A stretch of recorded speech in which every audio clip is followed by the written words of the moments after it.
Hi, a few weeks ago, I got a beaten up copy of 2001 Space Odyssey, the Marvel Treasury Edition book that came out in 1976 that was written, drawn, and edited by Jack Kirby.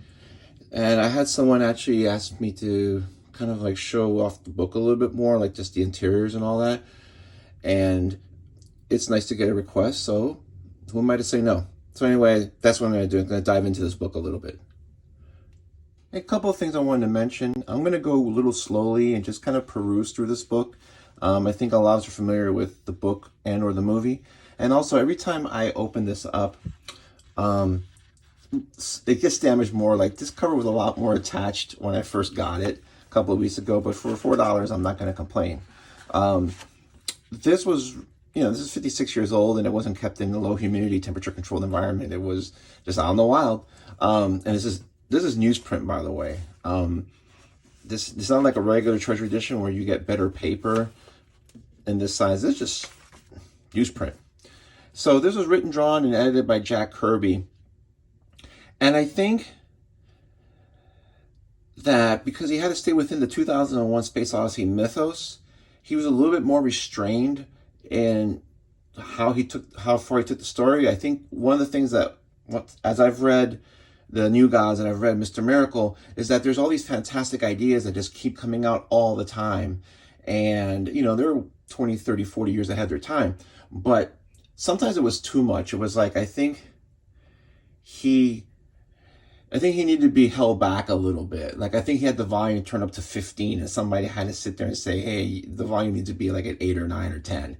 And so because of that, it's a little more restrained. The art isn't, but the storytelling is. And I think that benefits. I mean, I'm not trying to diss Jack Kirby, but I think that he understood how everything was supposed to work out. But I think sometimes you have to hold somebody by the hand and walk them through a story, especially when you're introducing a whole new cosmos and a whole new series of characters. Here, that's not the case. They're revisiting a licensed product, but it's his own adaptation.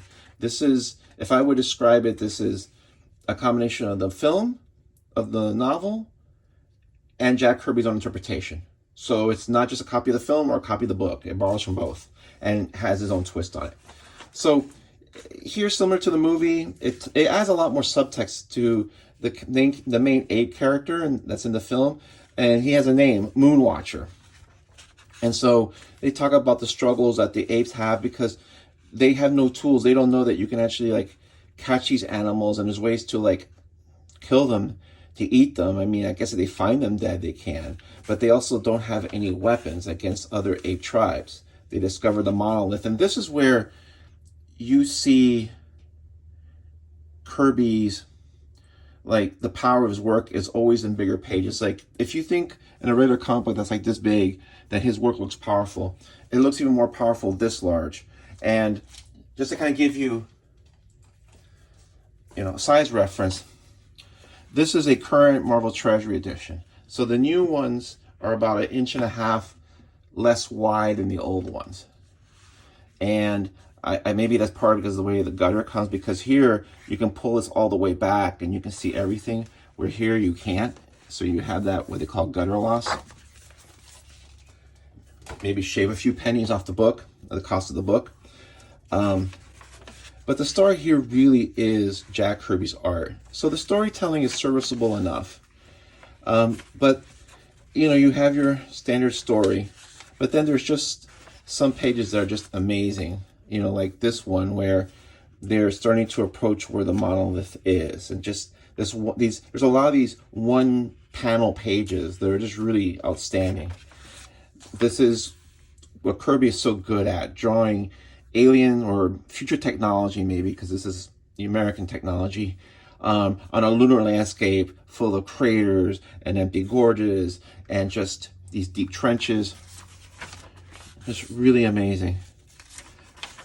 And then, he has these classic, one panel on this page, and that lighting just to show that awe, because here they see the monolith.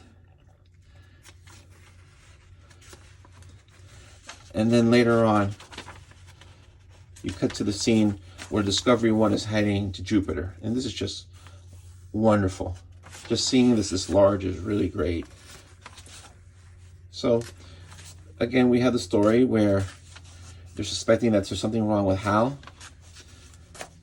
Go out. One of the astronauts is killed by Hal. And then you have your collages here from the film, which are always a cool touch. And then you have more drama here with these kind of like close-ups and intense looks. And this is the page where he sets off that charge to shoot him into the airlock for Discovery 1. And then here you just have some, after all this, you just have some really great panels that pay off. And it's sort of like he's showing you little bits and pieces, but then here he's starting to show you like the really good stuff. And then this is where Bowman is entering the monolith.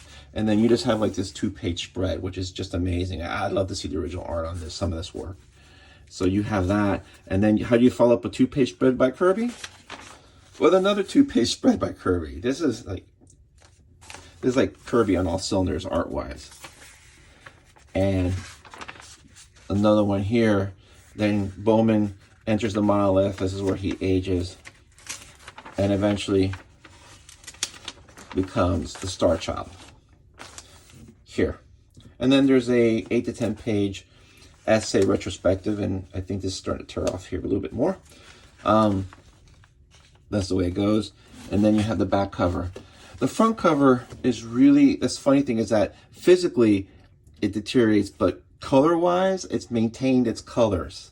So I would say that if you can get an inexpensive copy of this, I would get it. If you're a real Kirby fan, you should get a copy of this, or at least get to read one, because this is how Jack Kirby's work looks best. The bigger it is, the better. Again, I have one of these IDW Jack Kirby Fantastic Four collections that has the art reproduced the original 11 by 17 size. That work looks amazing. It just, the larger you see Kirby's work, the more power it has. It's phenomenal. So I think the prices of these have come down. I think they peaked about a couple years ago when this was featured in Cartoonist Kayfabe. I think it's dropped, but I think a good copy is probably going to run you, instead of $100, maybe it'll run you $70, $80, $90 maybe. But you know, these books are hard to find in good condition. They're not made to last 50, 60 years. So if you can find a good copy and you're a real Kirby fan, I would at least try to get a look at this, if not hold a copy, because we all talk about how great the New Gods are, which was great. We all talk about Mr. Miracle, which was great, but this is really great. Just the art here, he's lost nothing by 1976. And this is really in his wheelhouse, drawing space, drawing the fantastic, drawing complex machinery. Just, this is where he really can just go all out. Anyway, I hope that was useful. Hope you liked it. And thanks.